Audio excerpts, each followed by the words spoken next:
अस्सलामुअलैकुम, welcome to binary classroom. और आज की इस क्लास में हम लोग chapter number 4 data and repetition, इसमें हम जो टॉपिक पढ़ने वाले हैं उसका नाम है यूजिंग वेरिएबल एज इंडेक्स। ठीक है, हम लोगों ने इंडेक्स के मुतालिक कल पढ़ लिया था, जिसका टाइटल था एक्सेस द एलिमेंट ऑफ अरे के एलिमेंट को किस तरह से एक्सेस किया जाता है। उसके अंदर हम लोगों ने इंडेक्सिंग देखी थी कि हम लोग इंडेक्स की मदद से अपने जो वैल्यू है अरे के अंदर उसको एक्सेस कर पाते हैं। प्रैक्टिकल भी करके दिखाया था, तो वो लेक्चर अगर किसी ने नहीं देखा तो उसको एक नज़र देख लें, देन आप इस पे मूव करें, क्योंकि यहाँ पर सारा कॉन्सेप्ट वही इस्तेमाल हो रहा होगा, एक्सेस द एलिमेंट ऑफ अरे वाला। और मज़ीद इसमें जो एडिशन हो रही होगी वो ये होगी, हम इसके अंदर वेरिएबल किस तरह इस्तेमाल करते हैं। क्लियर।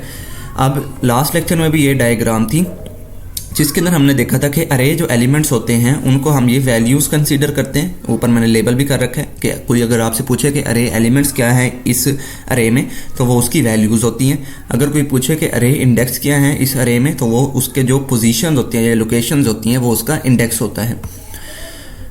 अब यहाँ पर उसने कहा है कि इन इंडेक्स को एज अ वेरिएबल हम लोग क्या यूज़ कर सकते हैं। तो जी हाँ, आप लोग इन इंडेक्सेस को जो ये 0 1 2 3 4 5 लिखा हुआ है, इसको आप वेरिएबल के ज़रिए भी एक्सेस कर सकते हो। कैसे कर सकते हैं वो चीज़ हमने देखनी है। अब यहाँ देखें, a variable can also be used as index to access an array element. कहते हैं कि जो वेरिएबल है वो भी आप यूज़ कर सकते हो इंडेक्स की जगह एलिमेंट को एक्सेस करने के लिए अरे के। The variable is written in brackets with the name of array such as अरे एन। अब किस तरह से एक्सेस कर सकते हो, कहता है कि लेट्स सपोज आपके पास अरे है, उसका नाम है ARR, लेकिन हम इसको अपने मार्क्स की अरे के साथ कंसीडर करेंगे। जो ARR अरे है उसके अंदर अगर आप कोई भी वेरिएबल दे दो, लेकिन वो वेरिएबल डिक्लेयर होना चाहिए तो या इनिशियलाइज होना चाहिए, तो आप उसको अरे का एलिमेंट एक्सेस कर सकते हो। एग्जांपल देखें, समझ नहीं आई होगी आई होप। एग्जांपल देखें तो हमने एक अरे बनाई है इंट मार्क्स नाम से, जो हम शुरू दिन से बनाते आ रहे हैं। 5 साइज़ की अरे है। अब यहाँ पर अगर आप देखें तो मैंने एक दूसरा वेरिएबल इनिशियलाइज किया है, int n is equal to 0। Variable initialise आता है ना, नहीं आता किसी को तो चैप्टर नंबर 1 के लेक्चर देखें, वहाँ लास्ट वाला टॉपिक है अरे वेरिएबल इनिशियलाइजेशन वाला। तो वहाँ आपको पता लगेगा कि ये वेरिएबल इनिशियलाइज किस तरह किया जाता है। तो यहाँ int n is equal to 0 ये वेरिएबल इनिशियलाइजेशन है।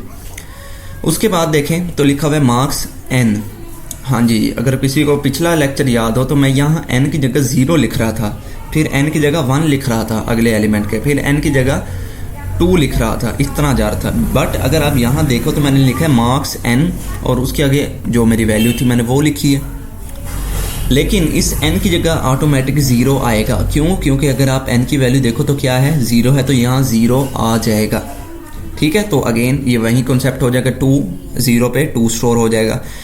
बट इसमें एक दिक्कत है कि आपको n की वैल्यू को बढ़ाना भी पड़ेगा, क्योंकि अगर आपने n की वैल्यू को हमेशा 0 रखा तो ये हमेशा यहाँ 0 पे खड़ा रहेगा, आगे मूव ही नहीं करेगा। तो मैंने आपको इंक्रीमेंट ऑपरेटर पढ़ाया था चैप्टर नंबर 2 में। उसमें क्या था कि आप लोग वैल्यू को 1 से इंक्रीज़ कराते थे, तो n++ उसका सिंटैक्स है, यानी कि ++ उसका ऑपरेटर है, और n क्योंकि हमारे वेरिएबल का नाम है वो मैंने लिख दिया। तो n++ करेंगे तो ये 0 जो है ये 1 हो जाएगा। अब जैसे 0 1 हो जाएगा मीन्स कि अब मैं इस ब्लॉक में वैल्यू स्टोर करने के काबिल हूँ, तो अगली वेरिएबल यहाँ n की जगह क्या आ जाएगा, 1 आ जाएगा। तो 1 की जगह क्या है 4, तो देखिए यहाँ पर 4 स्टोर हो जाएगा। सिमिलरली अगेन मैं n++ करूँगा तो 1 की जगह क्या हो जाएगा 2, तो मैं यहाँ पर नेक्स्ट इंडेक्स पे मूव कर जाऊँगा। फिर यहाँ पर मैंने वैल्यू स्टोर कराई 10। अब क्योंकि n की वैल्यू 2 है तो यहाँ दूसरे इंडेक्स में 10 स्टोर हो जाएगा। इसी तरह सो ऑन मैं करता जाऊँगा, होता जाएगा। इसको भी प्रैक्टिकल करके आपको मैं दिखा देता हूँ कि हमारे पास वो कहाँ गया। ये रहा प्रैक्टिकल, ये लास्ट लेक्चर में आपको करके दिखाया था। इसको करते हैं जी रिमूव, बल्कि ये यहाँ तक तो रहने देते हैं। अरे हमने इस तरह बनाना सीखी थी। उसके बाद हम लोग एक वेरिएबल डिक्लेयर करते हैं n नाम से, जिसको हम इनिशियलाइज कर देते हैं 0 से। अब हमने मार्क्स n के अंदर वैल्यू स्टोर करानी है, लेट्स सपोज 2। ठीक है, उसके बाद n++ किया, n++ करने के बाद मार्क्स n के अंदर हमने वैल्यू स्टोर कराई 4। बस इतना सबसे पहले हम लोग करके देखते हैं, और उसके बाद हम लोग इसको प्रिंट करा के देखते हैं %d। और यहाँ पर अगर मैं आपको मार्क्स और उसकी अरे की 0 इंडेक्स की वैल्यू स्टोर की हुई है उसको मैं प्रिंट करके दिखाऊं, तो यहाँ पर मेरे पास 2 आना चाहिए। तो देखते हैं मेरे पास 2 आते हैं। हाँ जी, 2 तो आ रहा है। तो क्या हमारे पास 4 भी आ रहा है? अगर मैं 0 को 1 करूँ ज़ीरो को हटा के 1 करते हैं, सेव करते हैं एंड दोबारा रन करते हैं, तो क्या मेरे पास 4 आ रहा है? जी 4 तो आ रहा है। इसका मतलब प्रोग्राम हमारा ठीक रन कर रहा है। लेकिन अगर आपने कुछ ऐसा सर्कस करने की कोशिश की कि ये जो हमारे पास स्टेटमेंट है n++, इसको मैंने कमेंट आउट कर दिया, यानी कि अब ये एग्जीक्यूट नहीं होगी, तो ऐसे समझे कि आपने इंक्रीमेंट नहीं किया। तो ज़ीरो में पहले वैल्यू स्टोर हुई 0 इंडेक्स पे 2, फिर आपने इंक्रीमेंट तो किया नहीं। मैं चलो यहाँ से हटा भी देता हूँ, ऐसे कुछ बच्चों को कन्फ्यूजन लगे कि ये हो क्या रहा है। तो किया क्या है मैंने कि मैंने वैल्यू तो स्टोर कराई 0 इंडेक्स पे 2, लेकिन अब n की वैल्यू को इंक्रीमेंट नहीं कराया।